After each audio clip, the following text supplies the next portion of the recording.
Another day, another missed deadline, and another new deadline in the Iran nuclear talks. Chief Washington correspondent James Rosen reports tonight from Vienna, Austria, on what's taking so long.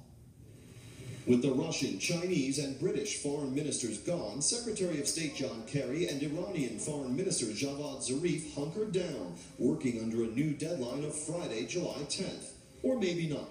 U.S. officials said they expect to know whether a deal is in the offing in the near term, but wouldn't rule out further extensions. There's no specific reason for why the 10th was chosen, other than that's when the ministers together decided that it was that was a good date to put out there. The Iranians so far have not yet been able to sign on the dotted line on a final agreement that reflects the broad parameters that were established back in April. Senator Marco Rubio of Florida, a Republican candidate for president, scoffed at the extension and called for an end to, quote, the charade. Because ultimately, I'm convinced that John Kerry and Barack Obama want a deal worse than the Ayatollah in Iran does. And as a result, it puts us in a very tenuous and disadvantaged negotiating posture. Critics of the talks charge that after the first 10 years of a final deal, Iran will be able to ramp up its centrifuge installation.